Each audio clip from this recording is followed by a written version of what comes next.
Kwirwa neza nshuti z'Imana nizo ko mumeze neza kabisa nicya cyamamara cyanyu gaperi Kigali kiyayabiye tumwana ewana umunsi tubafitiye shadanje tubafite umutumirwa ewana mukanya hagiye gushya ewa live kabisa ibintu ni munange ewana uyu munsi tubafite umutumirwa ariko nibanga mukanya muraje mumubone dufite ibintu byinshi byo kuganiraho bijyanye n'ibintu bijyanye na gospel yacu ya mu Rwanda mbese muri rusange abahanzi bacu ba gospel bari kuri rwego bameze bate ewana turaje mu kanya tubyinje muri cyane gufite umutumirwa nimujye kure ewana mushonje muhishiwe fresh cyane kabisa ewana umutumirwa wacu twambuye uruhande rwanjye rw'iburyo paka bite umeze neza umwaka mushya ewana kabisa watangira wibwira abadukurikira no kuri channel turi imbere ya kamera naje nitwa Paka n'izina ry'umuhanzi mu mazina asanzwe urwo bayitugisha Emmanuel. Paka izina Paka yawe ari kuziki bisobanuye iki umuntu ki muri izina Paka bisobanuye kumwe za aramurika MTN mwabagenda yihuta ubwo no gukora nka Paka nanjye ndihuta Paka ndihuta okay. Paka rero tukwakiye muri studio za Korode Himbaza icy'ingenzi dushaka kuganiraho ubona umuziki wacu wa gospel nyarwanda ubona uri kuri karibure ubona ugeze ngaho wenda urugero nk'abana bashiki bacu yaba Vestina na Dorcas nako tutari kwajya kuri ba Vestina na Dorcas Paka uri muntu ki ukunda iki mu buzima uri umuhanzi umusitari umunyagwenya uri muntu ki n'abakurikiye channel yahimbaza Claude bamenye Paka ni muntu ki of course ubundi Paka mu magambo arambuye ni umuntu usanzwe waho ukunda story ukunda music mu Rwanda no hanze yaho mu bihugu n'ubuzima busanzwe mu byo kurya muri bwoge nikundira ikibonetse cyose ukunda ikibonetse cyose kabisa Paka n'umutagoranye hanyuma Paka uri umuntu uri umusore cyangwa cyari ingaragu cyane na babandi kujya tubona ku mihanda muri bwoge bavuga ngo iyo umuntu ashaje nakubwira ngo ndacyari umusore ariko urabona nanjye umusaza ndi kuba umuhungu ntabwo ndaba umugabo koza n'umugore ndi kuba umuhungu ahubwo izina umuhungu ni bishatse kuvuga iki ko numva n'abantu ushaka wabwira ati uri umuhungu nkabona birakariyemo uramutse urebye nk'abari bakubasaba bavuye mu busore bajya mu buhungu kubera ko ntabwo barazana abagore iyo bazanye umugore baba bari umugabo ariko utazanye umugabo nyine ngo uzane umugore uragenda ugakura ugasubira mu buhungu nawe bandi kwegera mu buhungu bivuze ngo uracyari ingaragu ntabwo wari washaka ndakira utwana tw'ababyeyi Paka rero turakwakiriye muri studio za Korode Himbaza kandi nizere ko atari rimwe cyangwa kabiri igihe cyose uzageza wisanga njyewe nitwa Gaperi njyewe waguhaye ikaze muri studio nitwa Gaperi wasanga utaranze neza amazina yanjye ni Gaperi nkaba ndi icyamamare baranze n'abafana cyane kavu cyanjye ni muri Canada twagiye twanzika rero hari ibintu byinshi tujya twibaza umuziki wacu wa gospel mu Nyarwanda sibyo teka tugaruka kuri Vestina na Dorcas ubona hari ikihe kintu bazanye bihinduka muri gospel ya Nyarwanda mbese ikintu bazanye bihinduka muri gospel urabona kugera gukurikirana gospel kuko jewe nakabara abasitari baborenze kuko chano tukunda kuyinyuzaho ibiganiro by'ivugabutumwa ibiganiro mbese byigisha ijambo ry'Imana of course sibyo nacyo mbonye uramuzi mbonye muri umusitari arazwi hose baramuzi ntabwo ari mu Rwanda gusa ko ni muri East Africa yose baramuzi mbonye kubera ko arakomeye uramufana cyangwa ntabwo umufana njyewe ntabwo nabura kuba ntari umufana we kubera ko umuhanzi wese usohoye indirimbo kagera hanze gakundwa tuba turi umufana tuba turi abafana be twese ni nk'icyo kintu wumvishe yaba yarakoze mu muziki nyarwanda, umuziki nyarwanda ukaba ugeze ku rwego rwo mbese gospel nyine nyarwanda pe. Angewe ukuntu njya mbibona abona ukuboko afitemo mu muziki nyarwanda, ubibona muri iyo shusho wowe. Ubundi gospel uramutse urebye n'ubundi ni nkaho ari we fondasiyo, ni nkaho ari we nyine wayizamuye, kubera ko n'abantu ba Vestina tubona izi ndirimbo zabo bazisohora zikagera hanze, ni ukubera Israel Mbonyi afite akazi gakomeye cyane mu Rwanda, yakoze ibintu biri hejuru. Paka kabisa. Ndabona n'umusirimu cyane imbere cyane, fresh cyane. Ese Paka Bibiliya urayizi? Bibiliya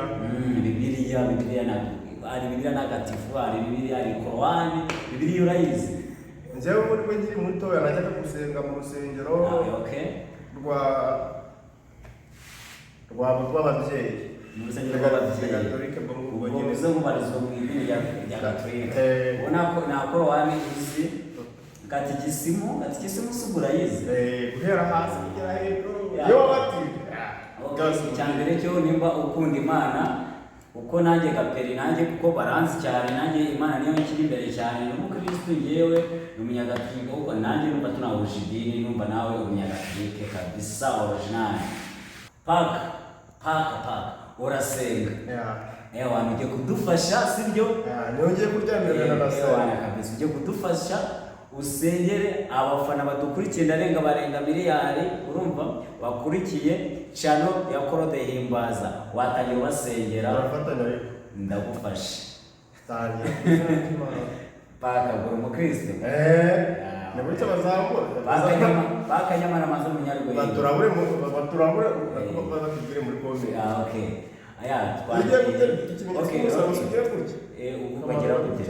Bagira gutya twagiye ku izina ry'Imana Data, utabikora bro, ku izina ry'Imana Data nta mwana na Roho Mutagatifu, uri muranjijisha kutazi gusenga. Paka tujye gusenga, kandi tujye gusenga twubashye Uwiteka Imana. Urabizi neza gusenga? Ngenda bizi, nasengeraga mama. Wasengeraga mama wawe? Agiye kuryama. Nako agiye kuryama. Mani babarire. So twagiye gusenga, abakunzi ba Claude Himbaza nizere ko bameze neza. Reka n'umuntu agiye gusenga arabanza akifata neza, manzi nambare turinete twagenda bizi ijisho rimwe, niba mbona abafana ngo nambaye gutya, iri jisho hari ikibazo kiri muri iri jisho, niyo mpamvu iri ngiri niryo ririmo rirakora gusa, bihangane impamvu naje gutya, naje mu yindi sura nambaye ntabwo ari ukwiyemera. Iri ryanga rifite ikibazo, of course mubabare ko muza munsengere cyane abafana banjye, ndabizi ko mu nkunda ari muri benshi. Paka rero twagiye tubanza dusengere abantu badukurikiye kugira ngo twinjire mu kiganiro neza. Twagiye ku izina ry'Imana Data na Mwana na Roho Mutagatifu. Amen. Amen. Ngimba naragenze kuri icyo ni Kilatini. Cyo ni Igifaransa. Oya ni Kilatini. Amen. Cyo ni Icyongereza. Ni Icyongereza. Cyo ni Icyongereza. Kandi bamuzi gusenga. Njye narasenze buri minota nari n'umusenzi. Ntabwo wigeze ujyayo. Twagiye. Umva njye nagiye gusenga umunsi umwe nkurabura, urumva? Ikintu cyambabaje n'indi mwumvise. Bakaranga utubeshya. Noneho negera n'umukobwa. Noneho pakundi padiri aguha ngo muhaguruke mwumve ijambo ry'Imana. Yego. Nkajya nibonera umukobwa ugati ubundi bikira kurasiyo twicara. Yego. Kuvugo narinze mva mu kiliziya nta kintu numvishe. Abantu b'abasore Paka ndabona umeze nk'umunsi muri b'abasore b'i Kigali bafite irari ryinshi. Ndagusezeranyije kuri meze nk'aba basore bamwe bajya gusenga bitwaje bakajya kwicara imbere hafi y'aho bareba abo bakobwa, bakajya basenga bareba ibibero by'abakobwa. Ndabona ufitiye umuhehesi ureba ibibero by'abakobwa. Muri make uzajya ujya gusenga nicaye inyuma, uzajya wicaye inyuma, ndabona uzajya ucumura cyane. Ni ukuvuga ngo niba ufashe umwanya ugiye gusenga ntabwo ugiye gusenga, ugiye kureba abakobwa ukuntu tuzijishije ngo niba Bikira Mariya agenda umureba mwiki muri komenti uraza turabura hari igicara n'umwana ukavuga ati yungwe rwose kureba padiri na kureba paka bisirangiye ntabwo ikintu kikubabaza ni ukuntu utaha wasohoka mubura yageze hanze ngo ntabwo uri muri babandi bafate ngo amahitingi niba ari 10 mukiriza narwaye umwaka w'ibibara wese ariko paka reka nanjye nashatse ko kwirariraho nanjye nigeze kujya gusenga rimwe njya gusenga icyo gihe nari nazindutse mu gitondo nkubitana n'umukobwa mwiza w'icyotara ugiye gusenga ngiye gusenga ntiwisubirirayo icyotara nta muntu ugisiga twajyanye gusenga rwose icyotara n'umukobwa waraciye ibintu uzabaze nta mukobwa w'icyotara wawe icyotara njye nawe n'icyotara bro wagikuye ngiye cyaranshumuze ikibazo cye yagize twageze mu rusengero gira uti umukobwa mwiza bati ni icyotara wamututse oya ntabwo mba mututse ni ukuvuga ngo icyotara abafana banjye bamurikiye nanjye Gaperi icyotara ntabwo ari izina ribi ni ribi icyotara ni ukuvuga ngo ijambo icyotara ku mukobwa ni ukuvuga ngo ni umukobwa mwiza ureba ukumva nawe uratinye neza ukabura wamuhera w'icyotara aba ateye ubwoba bwo ubwo ni mu kiratini nanone ako ntabwo uri umuratini wambwiye ko wagezeyo nageze none wageze nkaho n'umva icyo kiratini niho nize warahize amazina none byakunda neza kumenya umukobwa mwiza mu kiratini bavuga ngo iki bavuga icyotara bro ni icyotara kabisa ndabimenye paka rero wanze gusengera abafana abasengeye okay paka ndakeka paka izina paka numva ari rya gisitari nacyo nimba wagusenga batemo ku wenda mbabarira rwose njya nkunda kubahasha abafana banjye ndabizi ko bakunda nanjye bakankunda ndabizi ko nabazaniye umutumirwa paka rero wabanyuriramo ukabasusurutsaho akantu gatoya n'ukaba ari n'amasegonda 30 bro uri kubasengera oya ushaka utabasengera uko okay ukundi nicyo kintu yumvamo ku buryo cyatuma abafana badukurikiye baneze ajya ni indirimbo ya Israel Mbonye indirimbo yitwa ya Israel Mbonye uramukunda ubwo muha kabizo ndera kabizo umuntu w'umugabo muha kabizo ese uko nshaka kwita baby ntabwo yabyemera izina ni iry'ubutinganyi ushobora kuba uri umusore w'inshuti yanjye nakubona mu nzira nkavuga ati shungwe no mubwire waje nkakubwira baby ntabwo waza hari n'abantu bajya bambwira ngo nsa nk'abagore babona nsa nk'abagore abakurikiye none batubwire babona nsa nk'abagore banze bambwira babona nsa nk'abagore hari umuntu ugeze kumbwira ngo nsa nk'abagore wese turwana muri salo urumva twarafatanye numvaga kunyita umugore ariko naje gusanga abantu basa nk'abagore shama mutwe bari foropu kabisa nta kintu kiba kirimo usanga ibitekerezo nk'abagore nibwo umugore akeneye kujya kwirira ibijumba ubwo ni ibijumba numvaga nanjye arimo arambwira ati nimba ndi umugore ikintu cyose najyanye ukanyura mu bijumba okay ntacyo wanakarimbo numvise gospel ari ukundi kuntu wese nakarimbo k'iswabuze wenda katari kirishe ubwo ndabizi paka ndabona okay ibi dute n'imirongo nari vibe nyinshi cyane ko wani ndatangiye uraririmba ndimo ndarapa mitiride ya mwene muno ntigihinduka uvuka bavuga uzari nuva bavuga kujya kunyaruka batega imishibuka inkuru ntizikambuka ukajya uberwa n'uruga nasanze ntari warusha amagambo imbaraga umuhanga w'amagambo urimo arakaraga akibuka paka kabisa ewana ubirimo neza cyane prestation ariko wagira ngo ugeze gupfamo ubuhanzi ko ndeba umuhanzi kabisa ewana birumvikana ko paka reka tubwire abafana badukurikiye bakora Himbaza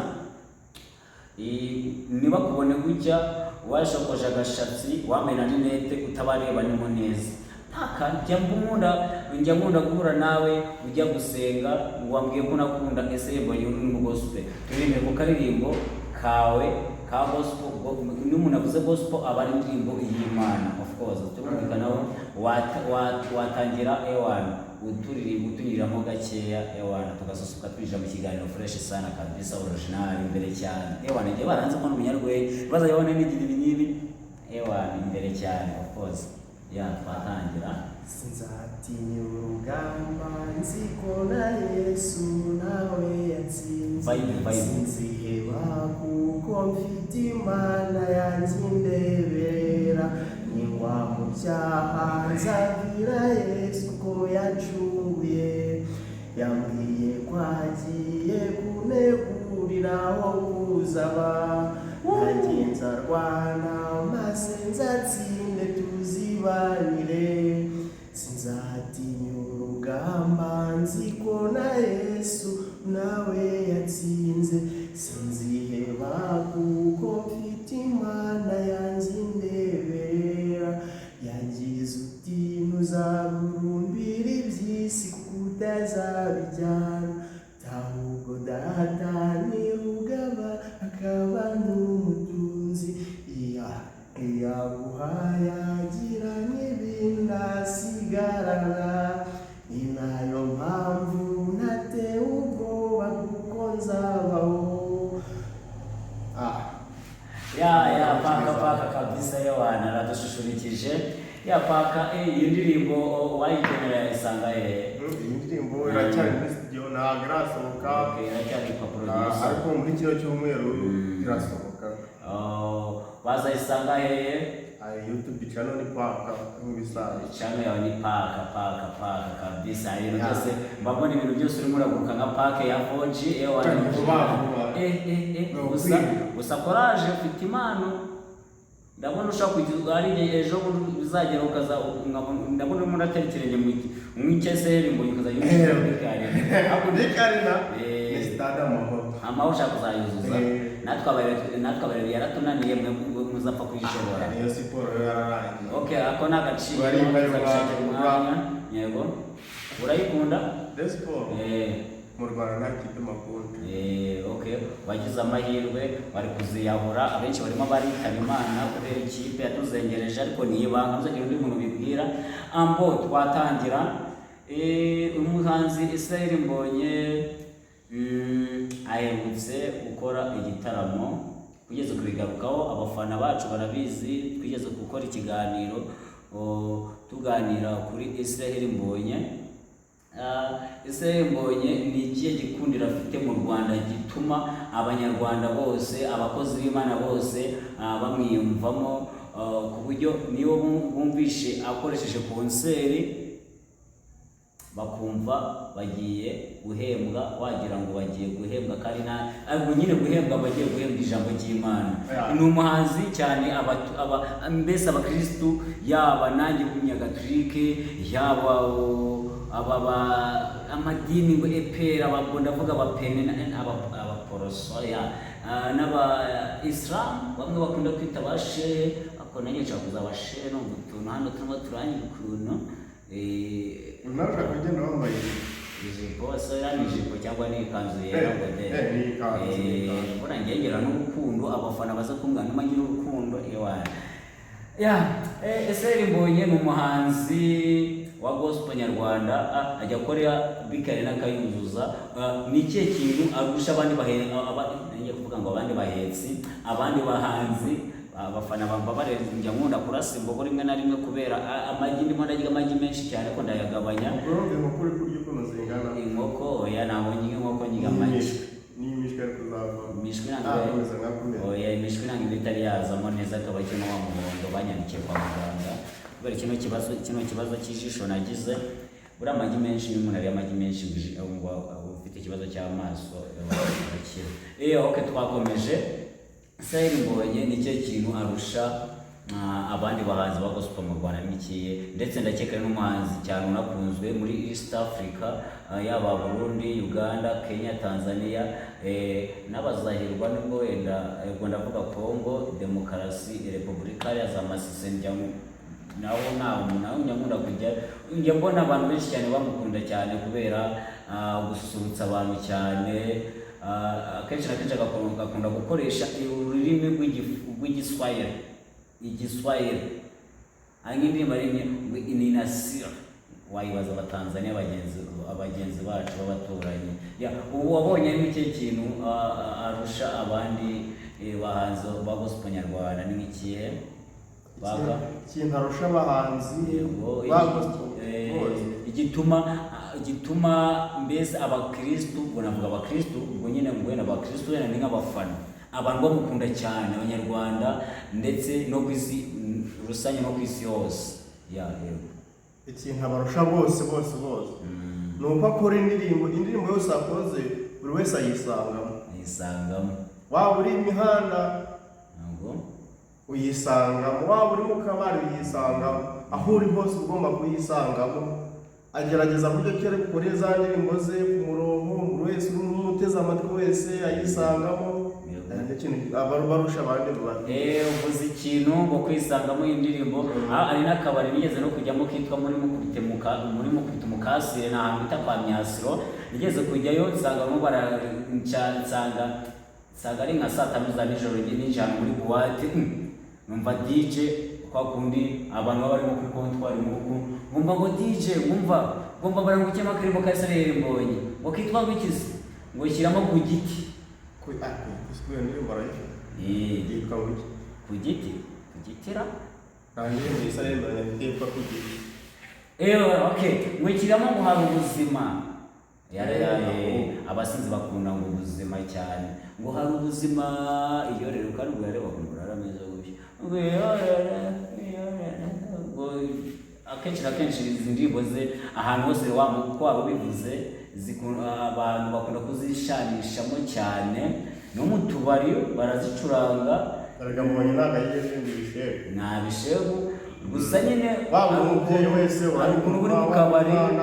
Reka nanjye umubwire, nanjye nigeze kujya mu kabari ugasanga urizihiwe neza, n'urabizi n'umuntu amaze kunywa agacupa. Ntabwo nsinda ahubwo uvuga ngo nimba nagiye gususurutsa, kureba aho nimba nagiye gususuruka nanjye ntabwo njya nsinda, ahubwo ngiye nywa muri rese, nywa mu rugero. Bakadusoza wabwiye ko ufite ababyeyi, akenshi na kenshi Mary wawe ni muntu ki, akunda iki, ni muntu ni umukristu cyangwa ni umuyahudi? Ni umukristu. Paka arasenga.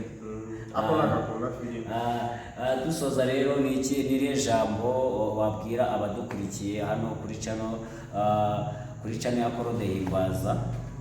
Dusoza bazeho benshi bareba ikiganiro, baze twiganirire, batubwiye niba hari ahapfuye, mbese ibizima ni ibi. Paka rero twari tumufite muri studio za Korode Himbaza, twagiranye ikiganiro. Bakunzi ba Korode Himbaza, Paka twari twaganiye byinshi. Ndakeka yaba uyu munsi cyangwa n'ejo tuzaba tumufite isaha ku isaha, muze kujya muri comment mwandike tuzamugarure. Paka atuganije neza, aradususurikije, atubwiye, atweretse ukuntu atazi no gusenga. Bura Paka yananangaje, umuntu utazi gutera ngo nabwo ku izina ry'Imana Data na Mwana na Mutagatifu, ariko ku izina ry'Imana Data na Mwana na Mutagatifu, amen. Gusa nyine tuzasubira, kandi nizere ko cya cyamamare cyanyu Gaperi kiracyahari. Ahantu uzabacikira mu muramfite mu bwate kabisa. Unanagarutse ndi muntu n'umurasta rero kabisa, ndabakunda cyane. Ibintu byinshi by'ibibizo byinshi ayabitunywa, ndabakunda cyane. Nabafite ku mutima wallahi kabisa. Fresh.